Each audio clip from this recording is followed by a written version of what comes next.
You think you know American history. You were taught it in neat timelines, heroic portraits, and polite sentences that end with freedom and fireworks. But here's the thing. Nobody tells you. The real history of this country reads less like a victory parade and more like a survival manual written in blood, hunger, and quiet rebellion.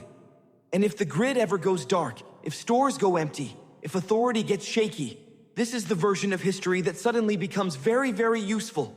Because long before backup generators and bottled water, ordinary people were already living through collapse cycles. Entire towns disappeared. Food chains failed. Governments lied. Prices exploded. And communities had to choose between following the rules or staying alive. A people's history of the United States isn't just a book, it's a warning label. Here's the uncomfortable truth. America was not built in calm times. It was built in chaos, and chaos has patterns. Every major great moment in U.S. history came wrapped around shortages, displacement, economic crashes, violent enforcement, and quiet resistance. Colonists weren't just fighting for independence. They were fighting collapsing supply routes, famine winters, currency that lost value overnight, and laws that protected the powerful while squeezing everyone else. Sound familiar yet? When money fails, the system doesn't collapse politely. It fractures. The wealthy retreat behind walls. The government tightens control. And everyone else learns very quickly which rules actually matter when survival is on the line. In the 1800s, entire families were pushed off their land by banks they didn't understand and laws written in cities they'd never seen. They loaded wagons, burned what they couldn't carry, and disappeared west because staying meant starvation. That wasn't a frontier adventure. That was economic evacuation. Then came industrialization.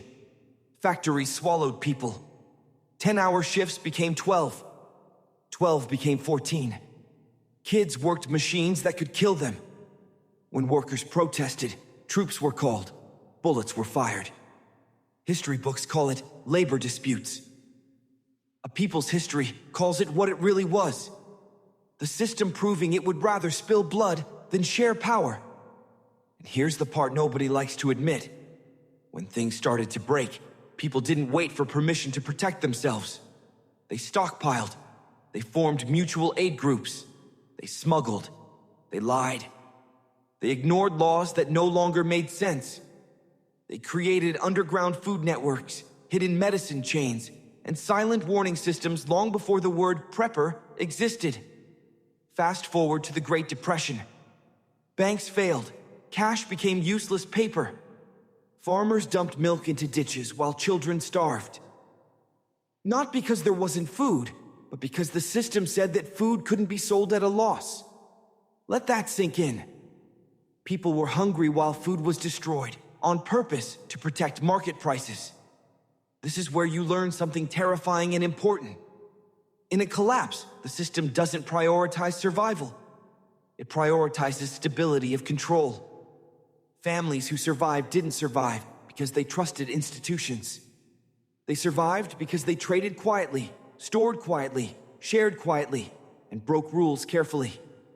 People learned to stretch meals, hide supplies, barter labor, and read the signs before the official announcements came. They learned that by the time the radio admits there's a problem, it's already late. World War eras taught another lesson. Rationing wasn't just about fairness. It was about control of supply chains. Victory gardens weren't hobbies. They were decentralized food insurance. Neighborhoods became micro-communities because central systems were fragile. If your neighbor had potatoes and you had eggs, you were both safer than the person with only money. And every time unrest grew too loud, the response was the same. Surveillance increased. Assemblies were broken. Certain voices were labeled dangerous. Certain books were discouraged. And once again, the people who stayed ahead were the ones paying attention to patterns, not promises. A people's history isn't popular in schools because it quietly proves something. Collapse is not a surprise event. It is a repeating cycle, and the early warning signs always show up in the same order. First comes economic pressure, then resource stress, then rising enforcement, then narrative control, and finally, shock.